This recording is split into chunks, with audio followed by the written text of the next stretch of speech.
Bueno, este es un tema muy interesante que queremos analizar en este momento a través de Noticias Caracol en Vivo. Tiene que ver con la reconfiguración política en este momento en América Latina a propósito del cambio de gobierno que hemos tenido en varios países. Estamos hablando, por ejemplo, en Chile, estamos hablando de Perú, justamente Colombia con la llegada de Abelardo de las Priella, y ya en segundos ustedes van a ver un mapa muy interesante que muestra esa reconfiguración política. Saludo hasta ahora a María Teresa Aya, analista internacional de Noticias Caracol. Teresita, bienvenida. Pablo, buenas tardes a todos. El mapa, Teresita, que tenemos diseñado es diciente, lo vamos a ver en este momento porque muestra cómo estaba América Latina en el 2011, quitemos por favor el banner, ahí está, y en el 2026. 2011, lo rojo por supuesto es izquierda, intervenido, lo tenemos ahí porque en el 2026 precisamente Venezuela está intervenido el gobierno justamente del entonces Nicolás Maduro, y de derecha en color amarillo. Vemos el 2026, María Teresa, y ahí va mi primera pregunta. El único gobierno en este momento, y continuamos con el mapa, que es de izquierda es Brasil, ¿no? En América del Sur, el único que tenemos es Brasil. Veíamos un Venezuela que tiene rayas amarillas y rojas, porque técnicamente Delcy Rodríguez sigue siendo parte de ese régimen de Chávez, que es del socialismo del siglo XXI, la izquierda, pero las decisiones, por decirlo de alguna manera, Pablo, de envergadura, que tienen que ver con economía y con petróleo, las toman con el visto bueno, pasando por el filtro de Estados Unidos. Entonces es y no es un socialismo. Pero estamos viendo un cambio grande, sí, el único que queda en América del Sur es Brasil. Ahora, Brasil está entre las 10 economías más grandes del planeta, es un país supremamente importante, igual que México, es también muy importante y lo vemos también en rojo, partido izquierda en el 2026. Pero vemos que el cambio ha sido dramático de lo llamada marea rosa que veíamos en el 2011.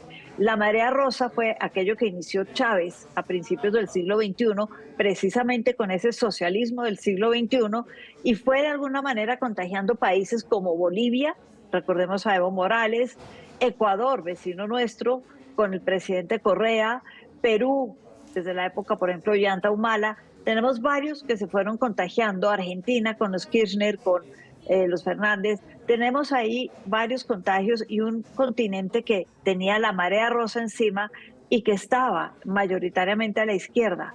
Pero en los últimos, digamos, 4 años, 5 años, hemos visto que el péndulo cambió de dirección y ahora tenemos un continente que yo no diría que está a la derecha, casi que está a la extrema derecha, una derecha populista, muy populista y de alguna manera libertaria, queriendo decir por libertaria, donde hay libertad, valga la redundancia, para que la gente escoja su nivel de economía, escoja todo, escoja lo que quiere de salud, de educación, la libertad dentro de una derecha que favorece la empresa privada. Muy bien, hay un tema que hablamos sobre el tema de las derechas, precisamente usted hablaba de una derecha un poco extrema en algunos lugares. Hablamos, por ejemplo, de Argentina, está Milei, en Chile, con Kast, precisamente en Perú, ahora lo que ha pasado con Keiko Fujimori, que se tardó precisamente en tener una decisión, pero que ya se sabe que es la presidenta electa. Y ahí viene entonces la pregunta, María Teresa, ¿por qué ese cambio en América? ¿Por qué podemos estar llegando a ese fenómeno? Yo creo que parte es el desencanto, también la falta de cumplimiento de promesas que se vio con el socialismo del siglo XXI. Se esperaba que este repartiera de alguna manera lo que la gente no había tenido nunca. Y yo diría que hay una excepción a eso, y es un país que sigue a la izquierda con Yamandu Orsi, que es precisamente Uruguay, porque ahí tuvieron a Pepe Mujica, exguerrillero, sí, de izquierda, pero una persona que podríamos llamar sensata. ¿En qué sentido? Que él tiene una frase muy diciente en sus memorias y él dice, para hablar de socialismo y querer repartir hay que tener lo que vamos a repartir, y para tener algo que repartir hay que proteger las empresas, lo que producen los países. Por ejemplo, le recomendó a Chávez en su momento no acabar con PDVSA, invertir en PDVSA, vender en el exterior y permitir el ingreso de algunos flujos extranjeros, de inversión extranjera dentro de la empresa petrolera, porque eso, decía él, daba lo que hay para repartir. Si no, pues no se puede repartir nada y quedan muy mal. Entonces, con excepción de Uruguay, que siguió esa línea de Pepe Mujica, en América Latina se encargaron de acabar con la empresa privada. Y al acabar con la empresa privada no había que repartir. Y al no haber que repartir vino un desencanto generalizado y sobre todo un desencanto profundo en contra de ese socialismo o izquierda. Cuando usted me decía, María Teresa, que consideraba que muchas de las derechas que están hoy en América del Sur son de extrema derecha, ¿cómo podemos definir este tipo de gobiernos? Son gobiernos, algunos altamente populistas, le dicen a la gente lo que quieren escuchar después de tantos años de izquierda. Cuando hablamos de extrema derecha, la gente, lo primero que viene a la cabeza es qué pasa, por ejemplo, en el tema de derechos humanos. Y acá entonces me voy a Chile, un país que ha tenido en su historia problemas y encuentros con los derechos humanos, si pensamos en la dictadura de Pinochet, y pensar ahora que hay un presidente que es precisamente pinochetista, que dice que el país nunca debió haber sacado a Pinochet del poder y que lo debió haber mantenido en el poder, que defiende totalmente la propiedad privada y dice hay que defender a las grandes familias, los grandes patrimonios, porque sin ellos no tendríamos nada, son a veces frases que la izquierda cuestiona. Y esto es lo que llamamos la extrema derecha, una derecha que habla solamente de su posición en la derecha y que muy pocas veces trata de conciliar con esa izquierda a la que le reemplazó o trata de buscar un término medio como sí, es cierto, hay familias que son muy poderosas en los países, pero por eso mismo, más que admirarlas por lo que han hecho por el país, ellas también tienen una obligación de traspasar ese conocimiento, de compartir y de generar, por ejemplo, más empleo o educación o invertir en el país. Entonces, ese pedacito que les falta a veces en el discurso es lo que hace que les llamen extrema derecha. María Teresa, con base en lo que ha venido pasando en América del Sur, ¿usted qué cree que pueda continuar? Por ejemplo, usted ahorita me explicaba que Brasil y México siguen teniendo gobiernos de izquierda, pero ¿usted cómo cree que siga esa reconfiguración? A propósito, además de lo que viene pasando en el mundo, los conflictos, etcétera. Yo creo que Brasil y México son dos países distintos al resto de América Latina. Empiezo por Brasil, que es muy interesante el proceso porque tiene elecciones ahora el 1 de octubre. Y ahí nuevamente está Bolsonaro, esta vez Bolsonaro hijo, haciendo eco de esa extrema derecha de su padre, que quiere retomar el poder en octubre de este año. Pero Brasil tiene algo distinto, decía yo, al resto de América Latina, y es que Brasil forma parte de algo, Pablo, que llaman ahora el sur global.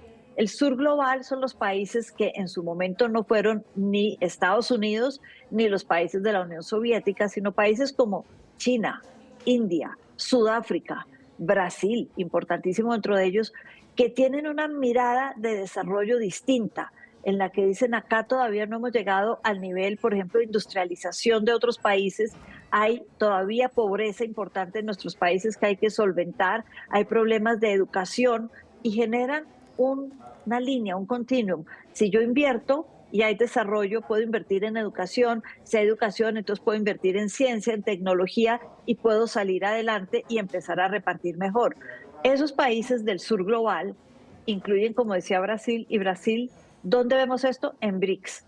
BRICS es como esta entidad, Brasil, Rusia, India, China, Sudáfrica, que hoy en día además incluye países como Irán, complicado, Emiratos Árabes, Etiopía, países que tienen algo que aportar, Indonesia, desde la economía, pero también desde un modelo de desarrollo distinto que no necesariamente es izquierda o derecha, sino es tratar de superar ciertos niveles de educación, desarrollo, para llegar a una industrialización en donde puedan todos de alguna manera ganar. Brasil tiene eso casi que en su ADN, entonces va a ser una elección muy interesante entre ese sur global más que izquierda y la derecha de Bolsonaro este año. Una pregunta final sobre este tema de la reconfiguración política. Es que me llama mucho la atención en Colombia, porque vamos a volver a ver el mapa. En 2011, Colombia era de los pocos países que tenía derecha. Estamos hablando, si usted me ayuda con la memoria, Álvaro Uribe Vélez. María Juan Teresa. Manuel Santos, Juan Manuel 2011, Santos. Juan Manuel Santos. Juan Perfecto. Manuel Entonces, Santos, antes del 2012, que es cuando empieza el proceso de paz y el péndulo empieza a girar hacia otro lado, pero correcto. 2011 técnicamente se consideraba a Colombia un país heredero a Álvaro Uribe con Juan Manuel Santos. Claro, porque finalmente él fue su ministro de Defensa en su momento de Álvaro Uribe. Sí, me refiero a Juan Manuel Santos, después se dio toda la discusión que tuvieron ellos. Pero entonces ahí viene mi pregunta, María Teresa. En ese momento se tenía un Colombia precisamente tirando hacia la derecha. Hoy Colombia luego pasó esa transición, tuvo a Gustavo Petro y regresa a la derecha. Analicemos eso que pasó con Colombia. Yo creo que Colombia tuvo la derecha con Álvaro Uribe. Los años de Juan Manuel Santos, yo no diría que son derecha, yo diría que empieza como un centro derecha muy moderado, Mm, porque él desde el día uno, si recordamos su discurso en la Plaza Bolívar el 7 de agosto, ya que está de moda el 7 de agosto, el 7 de agosto del 2010, él ya dijo que estaba muy interesado en hacer la paz con los grupos insurgentes. Y eso hay que tenerlo claro, él no improvisó después en el mandato, lo dijo desde el día uno. Entonces, si bien mucha gente pone ese primer año, por ponerlo de alguna manera, como un centro derecha, nunca una de extrema derecha, como puede haber sido la de Álvaro Uribe, y recordemos que la pelea entre los dos se da muy al inicio del gobierno.